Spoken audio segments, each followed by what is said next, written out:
apil nako kaning sakit ni Tiyoy karon ang gihatag ni sa iya nga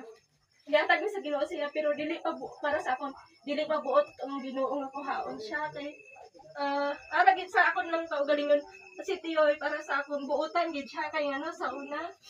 kanang apil ko gid nga grabe ko kapalangga ni Tiyoy. Una ano nahibig gid ko dira sa gitna dili ko buot ang Ginoo.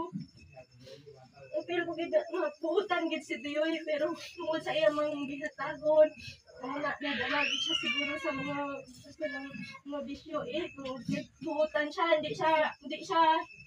ba nga nang malantaw lang hindi niya makaya nga magtan-aw lang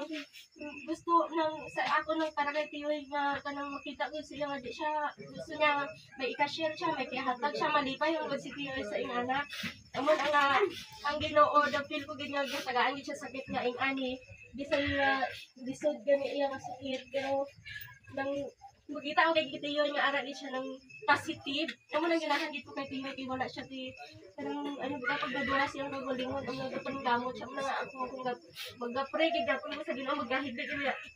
hospital sa Tiyoy gahibig gid ko permi nga daan ko siya sa second chance kay gusto niya kada ma-feel ko gid ni Tiyoy ang taas ko nga gid kinabuhi kay kabalo man gid ko nga kung kaunta diri sa kalibutan di na man gid makita so na-feel ko na ko na sa una ko nagsakit si tatay amo ko nga ngayo ko sa Ginoo tagaan siya sa second chance. Kung wala posible basta ang Ginoo na maghimo amo naghimo ko karon kay Tiyoy nagpray ko nga tagaan ko sa second chance nga amo na ihatag niya sa Ginoo ang iyang kaugalingon nga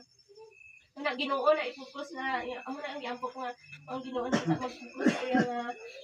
kinabuhi niya ihatag sa Ginoo sa iya. Salamat.